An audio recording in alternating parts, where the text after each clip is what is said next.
December 7th, 1941. In its effort to broaden its imperial grip over the Pacific Ocean, the forces of the Japanese military struck a surprising blow to the United States at Pearl Harbor. As war was declared by Congress the following day, the initial shock of many white Americans turned to a heated desire for vengeance against the Japanese race.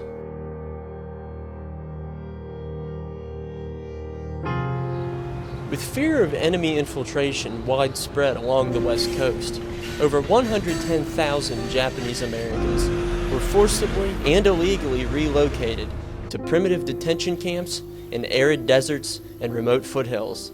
The campaign to consolidate Japanese Americans under the constant supervision of the armed forces remains one of the greatest violations of civil liberties in the nation's history.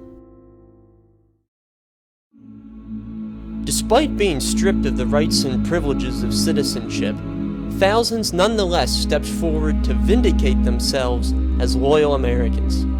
Among these willing recruits were the GIs of the 442nd Regimental Combat Team, comprised primarily of Nisei, or second-generation Japanese Americans. The unit defiantly fought adversity at home and abroad.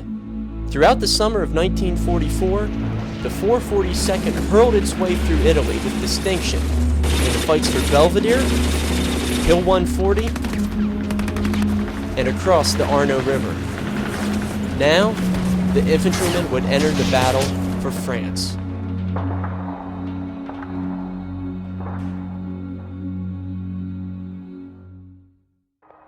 Nearly 5 months after the Normandy invasion, Allied control of France was far from complete.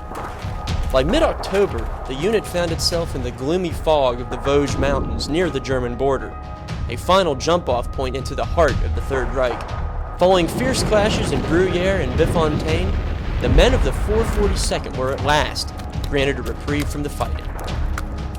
Or so they thought. On October 23, 1944, only a few miles away from the Nisei soldiers, part of the 141st Regiment became surrounded by fierce German troops. The impulsive and bigoted General John E. Dahlquist, attempting to reverse his own errors, ordered the 442nd into the fight to relieve the beleaguered Texas National Guard unit. On October 27th, the troops proceeded into the ominous darkness of the mountain woods, with many holding onto the belts of the men to their front to avoid being lost. As they encountered stiff resistance and American survivors, Dahlquist's fiery insistence on advancement continued pushing the GIs toward danger. 2 days into the fight, the 442nd moved onward despite a heavy combat toll.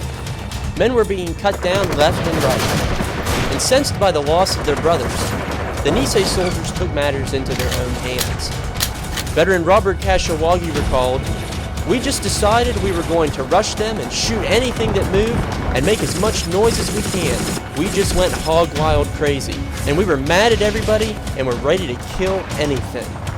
One historian noted of this dramatic moment, "By ones and twos, almost spontaneously and without orders, the men got to their feet and, with a kind of universal anger, moved toward the enemy position. Bitter hand-to-hand combat ensued as the Americans fought from one fortified position to the next. Finally, the enemy broke in disorder." The salvation of the besieged Texans came at a dreadful cost to the 442nd. Over 800 of its men became casualties in this engagement alone. Throughout the entire course of the war, the unit received some 18,000 medals and commendations for its heroics. The most decorated American unit of the Second World War. By the spring of 1945, the 442nd had pushed into the Gothic Line and toward ultimate victory in Europe. Decades later, their saga stands as a powerful symbol of service and dedication. Alongside their African American, Native American, and Hispanic comrades in arms, they demonstrated that loyalty and capability are not measured by one's appearance, but by one's character and conviction. These lessons remain incredibly relevant as America and its armed forces continue to grow increasingly diverse and vibrant.